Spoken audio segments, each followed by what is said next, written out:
Hi guys, Coach Amanda here, and we'll start with your warm-up. Let's do your arm rotations, palms down, big circles, and we're going to do the reverse of that as well. After that, we'll do your good mornings. We're going to shoot your hips as far back as you can, slight bend in the knee, trying to get your torso as parallel to the floor as possible. Next, then will be your alternating reverse lunges, forming or trying to form a 90-degree angle with that front leg. So big steps back. We'll then go onto the floor and do your upward dog and then downward dog. That's one rep. Back onto your knees and hands, and we'll do your cat and cow sequence. So that starts off with you rounding your back, pushing the floor away, and then curving the back, looking forward. You're going to do 6 of those. Last one will then be your inchworm. So from standing position, we're just going to walk our hands all the way down, push up, and then walk your hands all the way down. Nice and simple warm-up for today. For your strength portion for today, you have 2 upper body movements to do. You must do all the sets of 1 movement before moving to the next movement. First one will be your dumbbell strict press. So you do need a pair of dumbbells. If you only have one, that's fine. Just do one side versus the other. We would want to prioritize dumbbells over a barbell for today.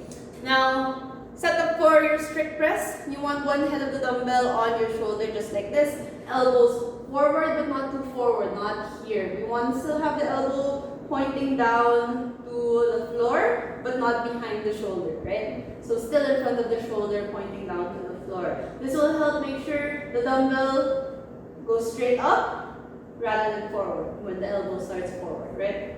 So a few things, or the only thing I really want you guys to think about is making sure you don't flare your rib cage out so this way. So some people like pressing out this way, right?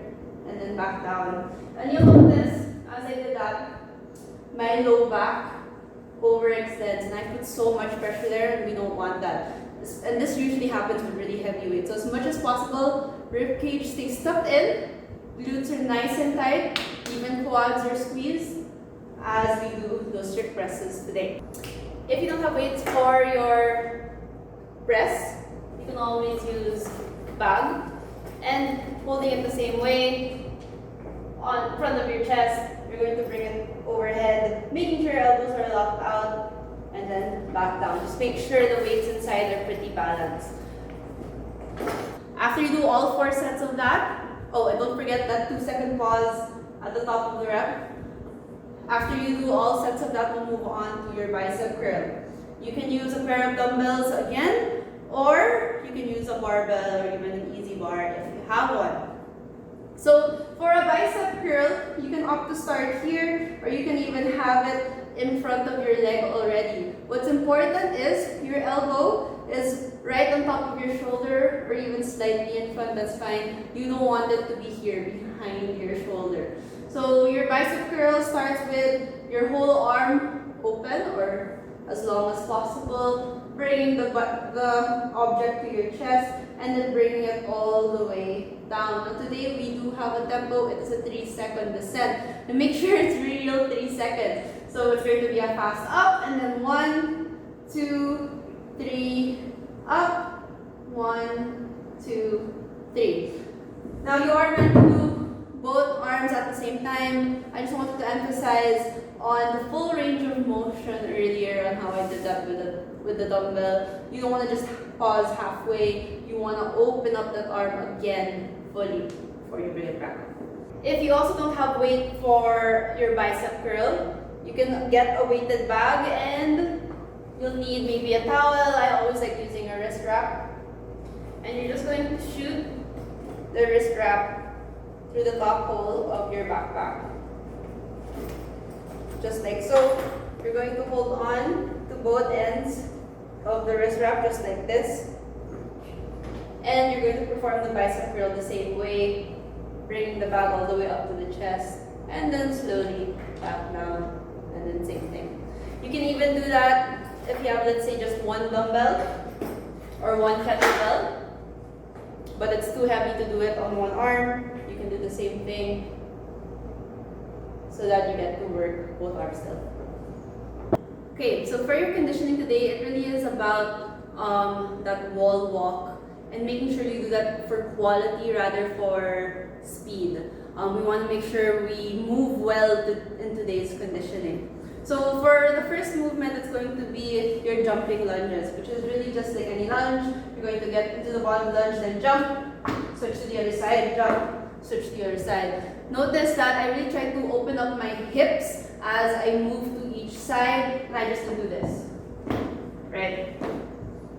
Let's not save our lungs a little bit. The goal is really to get the heart rate up every time you do that movement. Next will be your wall walk. I'm going to show a scale, but at the same time, I'm also going to show an actual wall walk somewhere here. And sorry, you can see which one. So for those who do have the space to do a wall, you can do that scale. For those who still are working on that, we can do this one. We'll start with a low box or a chair or a table. Any low surface will do. You're going to get your feet onto that. I'm going to start in a high plank position just like this. Now, to initiate the movement, we're going to bring the hips nice and high. You can even bend the knee if you want to make it a little easier for you, and bring the head through. As you do that, that's when you're going to walk your hands closer to the box, hang out here for a second or two, and then go back into that high plank position. Again, bringing or initiating that movement by bringing the hips high.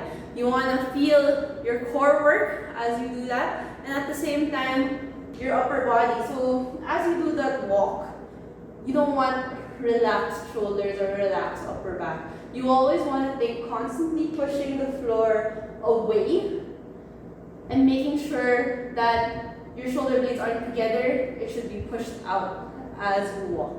Okay? That will really help bring stability.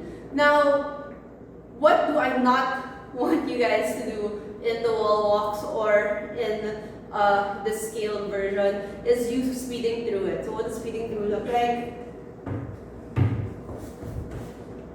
Right? We don't see control. You're just doing it just to get the reps out. We want to have good quality movement for today. Okay guys? Good luck. Okay guys, for your cool down, we're going to start off on the floor. First movement will be your scorpion twist. So we're just going to lie down on our belly, hands out to the side. One leg goes to the opposite side. Hang out there and do the same thing on the other side. After that, we'll go straight into our upward facing dog. Relaxing the hips, you can sway side to side. And then your downward facing dog, bringing the hips nice and high, bringing the head through. From here, pigeon pose. Getting your foot as close as you can to your hand and chin, trying to be as straight as possible, square hips. And then you can even go all the way down.